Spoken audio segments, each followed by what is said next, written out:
I know there has been a real countdown to this, and I've said it, I think the last 4 episodes.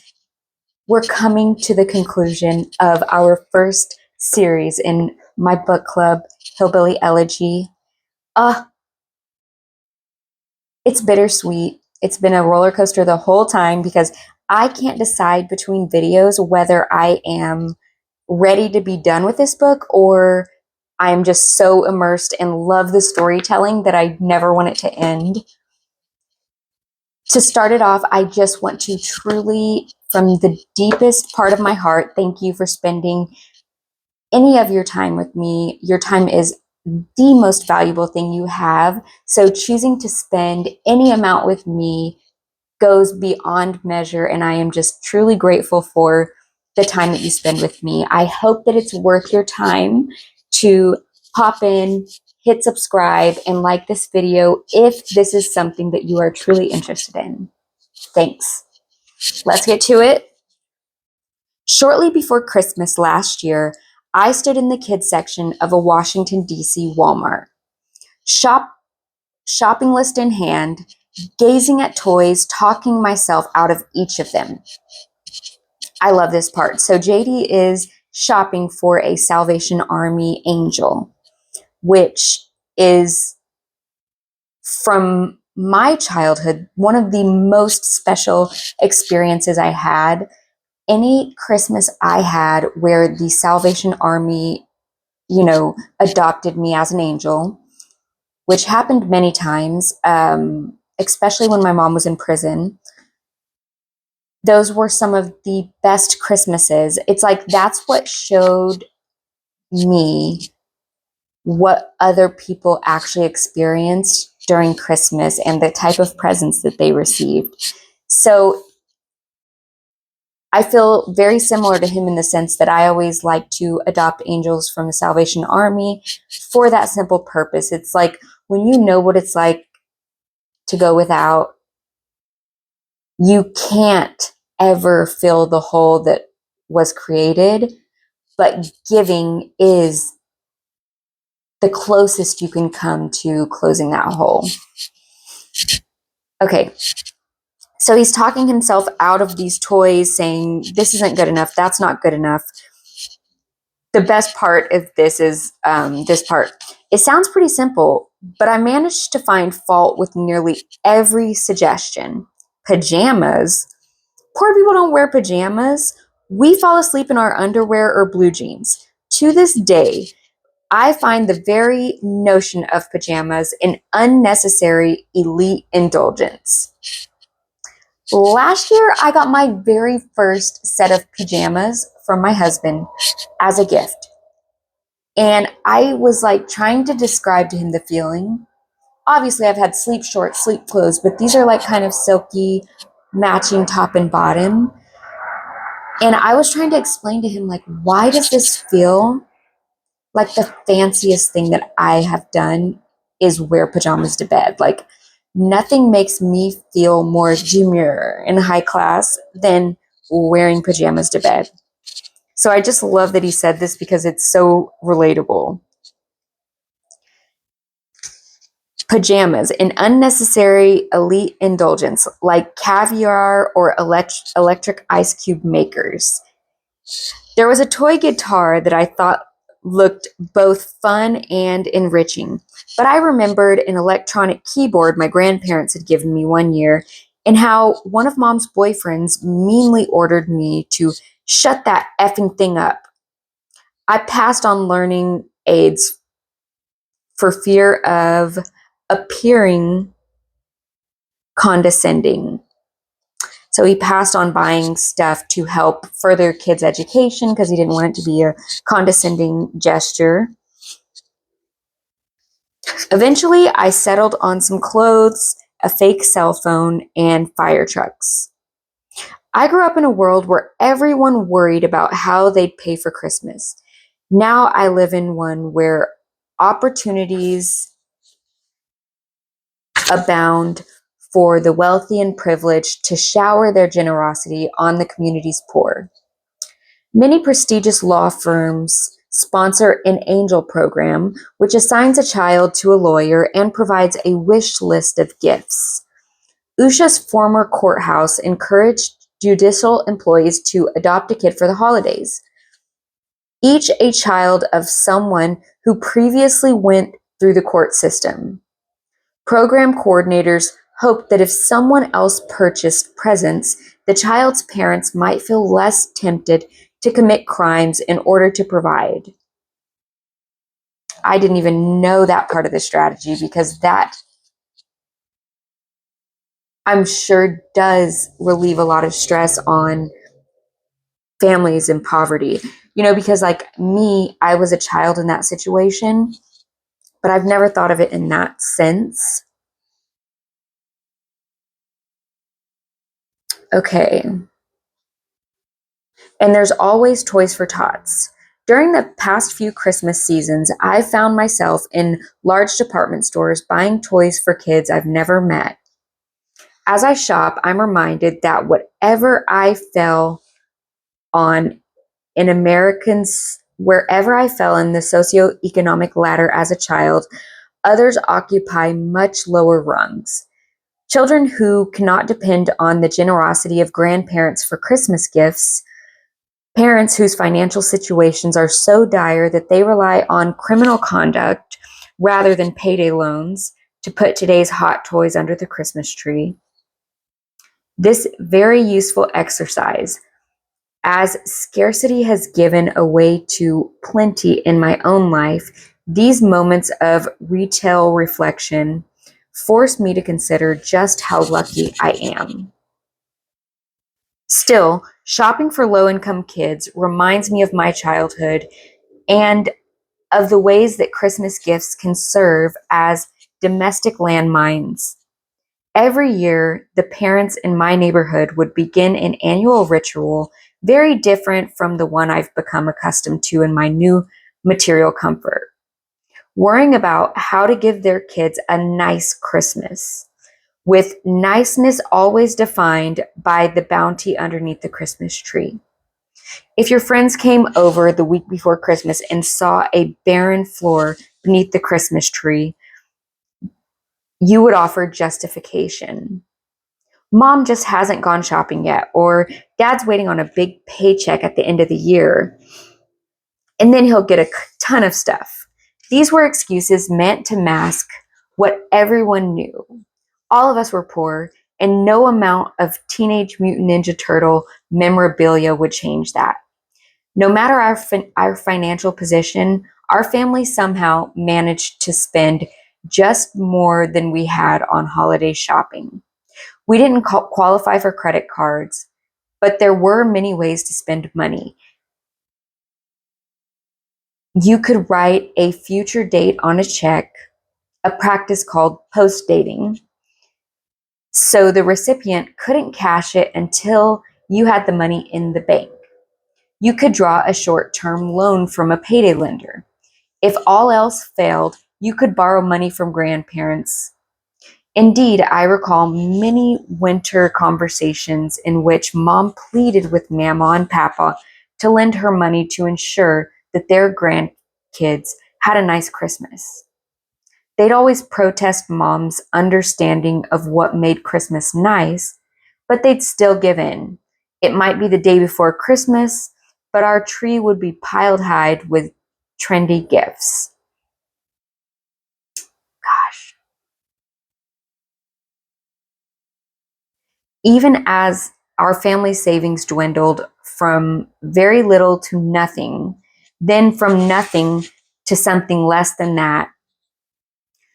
When I was a baby, Mom and Lindsay frantically searched for a doll, a toy so popular that every store in town had sold out.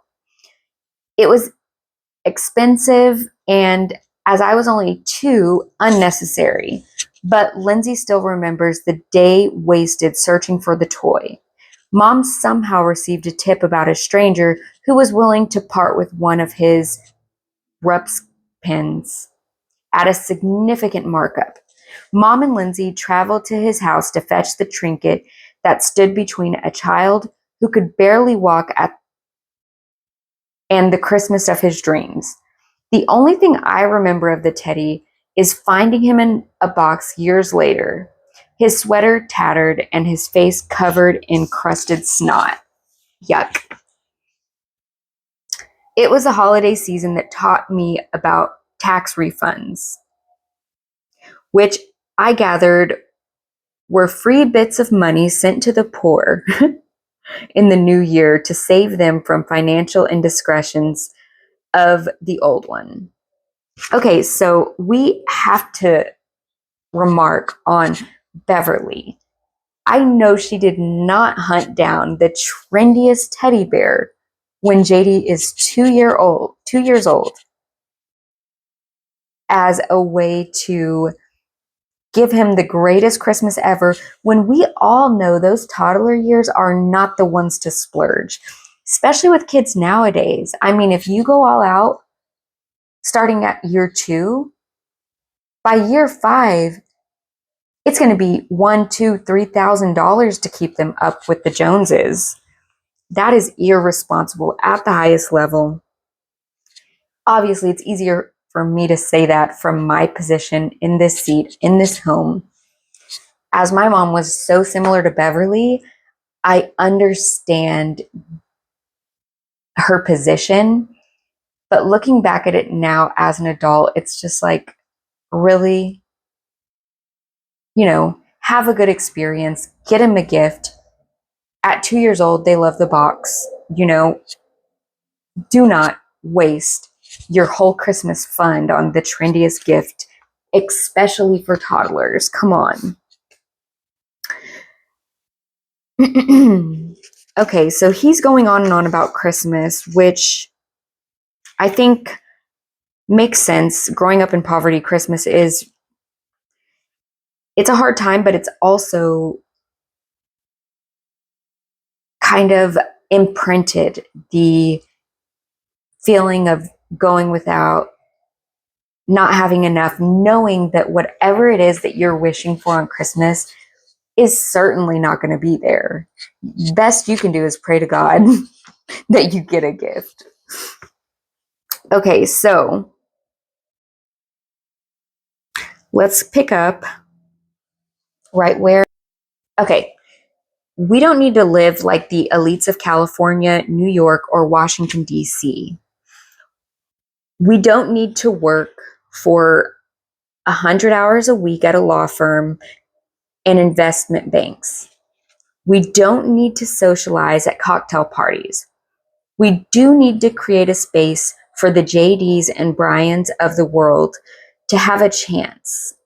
I don't know what the answer is precisely, but I know it starts when we stop blaming Obama or Bush or faceless companies and ask ourselves what we can do to make things better. That's almost the default opinion of conservative people. It's like you cannot point outward when you're talking about the position that you are in.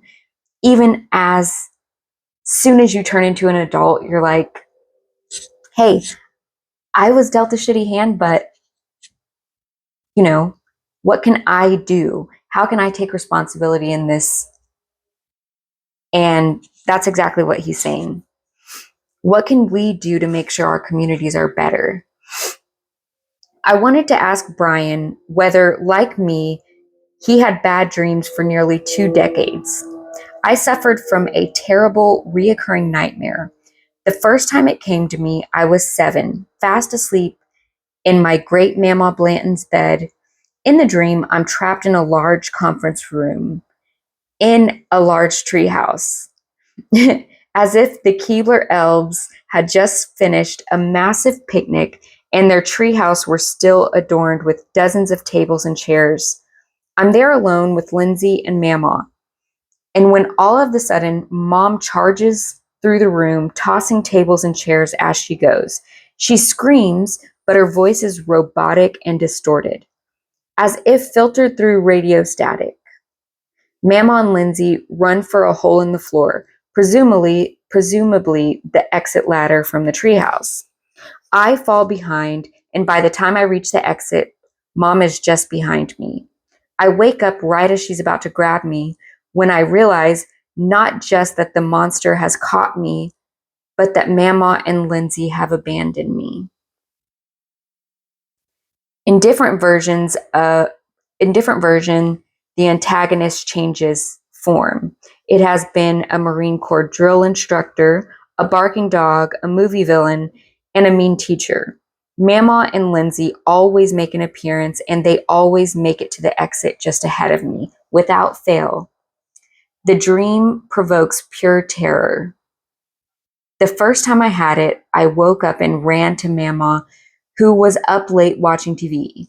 I explained the dream and begged her never to leave me. Gosh. She promised she wouldn't, stroked my hair and stroked my hair until I fell asleep. My subconscious had spared me for years. When, out of nowhere, I had the dream again a few weeks after I graduated from law school. There was a crucial difference. The subject of the monster's ire wasn't me, but my dog, Casper, with whom I'd lost my temper earlier in the night. There was no Lindsay and no Mama, and I was the monster. My subconscious had spared. Oh, sorry.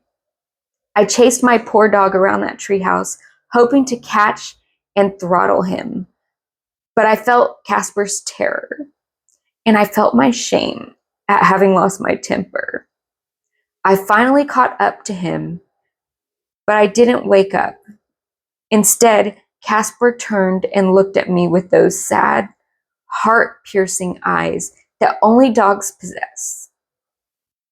So I didn't throttle him. I gave him a hug. And the last emotion I felt before waking was relief at having controlled my temper. I got out of bed for a glass of cold water, and when I returned, Casper was staring at me, wondering what on earth his human was doing awake at such an odd hour. It was 2 o'clock in the morning, probably about the same time it was when I first woke up from that terrifying dream over 20 years earlier. There was no Mama to comfort me, but there were my 2 dogs on the floor, and there was the love of my life lying in bed. Tomorrow I would go to work, take the dogs to the park, buy groceries with Usha, and make a nice dinner. It was everything I ever wanted. So I patted Casper on the head and went back to sleep. Just like he said earlier, it's like the scariest thing you can do is become your parents. I mean, in real life, but especially when your parent is literally the sole responsible party for the most pain you've ever felt, that you can hardly escape, even as an adult in a stable situation. You almost have resentment for having to unlearn so many things. So many things stick to you forever. There is the afterword, so I'm going to get through that because there is a note on the cover explaining that there's a new afterword. So, many people, especially those who know me well, have asked me to describe my life since Hillbilly Elegy was published about 2 years ago. I find the question extremely difficult to answer. Since the book came out, I've traveled to places I've never expected to go, spoken to thousands of strangers about my life, met with a couple of former presidents, appeared on national television, and most important, had a baby. Well, my wife did the hard part. I just watched. How do you possibly summarize all of these experiences in a brief conversation? As a person who partially makes his living with the written and spoken word, I'm always a little disappointed at the answers that always come to mind. But I offer it anyway. Well, it's been pretty damn weird. When I decided to write Hillbilly Elegy, I wanted to answer two questions that had bothered me since my first days as a student at Yale Law School. Why does this elite institution seem so culturally foreign? Why does this elite and relatedly, why are so few kids who grow up the way I did disadvantaged to use the vocabulary of the day, making it to our society's elite institutions? So it's like, why are people that literally grow up in poverty and disadvantaged not making it to those institutions that almost guarantee a home run of a future?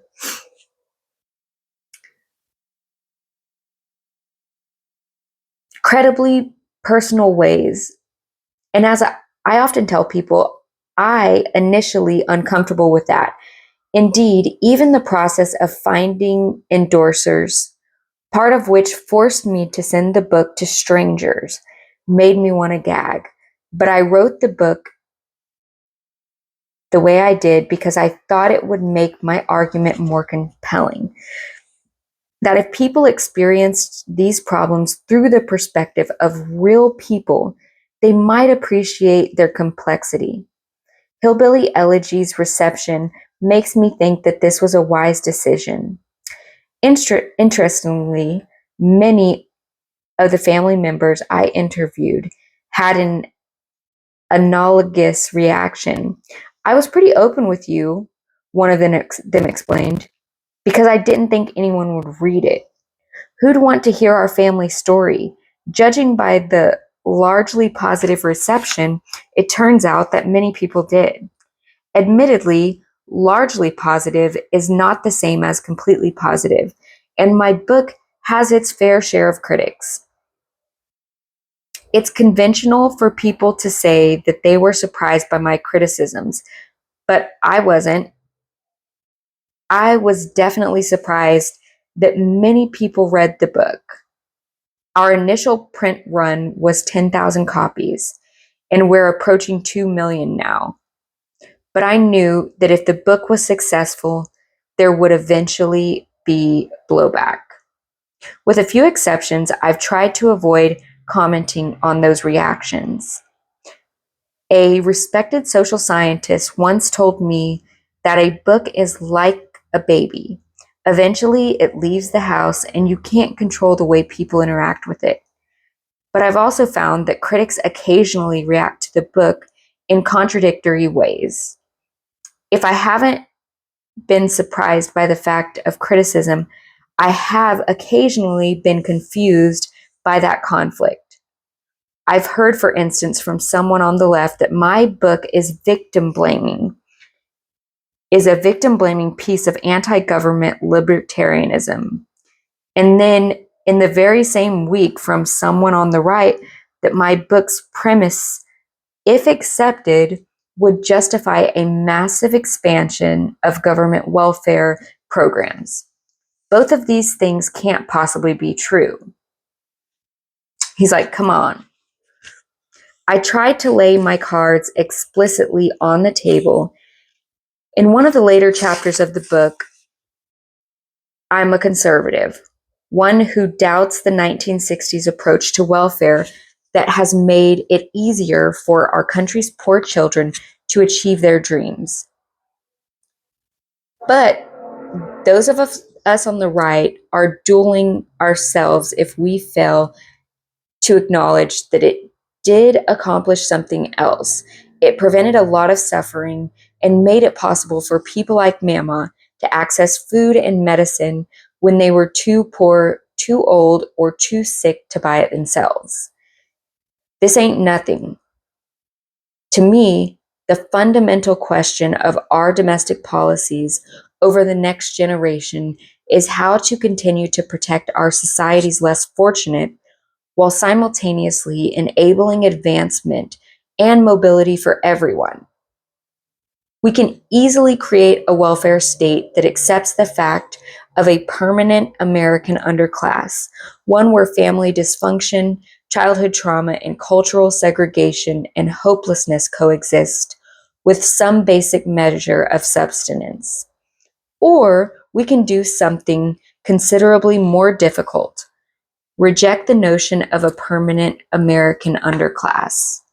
Yet, to return to the issue that motivated me to write this book, doing better requires that we acknowledge the role of culture. As the Liberal Senator Daniel Patrick Moynihan argued, the central conservative truth is that culture, not politics, it's culture, not politics, that determines the success of a society. I agree. In my view, that there will never be a purely government-based solution to the problems I write about has remained largely unchanged since Hillbilly Elegy came out. That said, I'm hardly a policy skeptic, and I think there's much more our government could do to address these problems. So there is more, but I'm running out of time. I do want to acknowledge what he's saying here about culture and the way that that's framed in what he's saying is it's largely what we accept as a culture. And I'll mention something that's brought up often in the Black community, which is the fatherlessness. I believe in the between 40s and 60s, maybe, there was about 25% of Black homes without a dad. And today it's closer to 75% of African American homes without fathers or fatherless homes. That's astonishing. And it hurts to know that that's the truth. And when you look at it objectively, it's the culture, that accepts the terms baby mama, baby daddy, instead of wife, mother of my child. And it's culturally acceptable between the men that are meant to protect the women to impregnate them and leave. So there's one of these same culturally acceptable practices where we are accepting and shooting ourselves in the foot. This is obviously supported by the government's hand in the welfare process. But it's just a stark statistic that, if you think about culturally, has completely reversed in that community. I mean, there was a time where the family unit in African American communities were stronger than in others. And it was completely demolished, a place where I think we could really make a big difference by changing the culture and the acceptance of leaving children, which also feeds into crime. It feeds into the education issue. Every family needs a father. And that's it, you guys. This concludes Hillbilly Elegy. We will get into the next one with the different options that we have. Hopefully we get some feedback.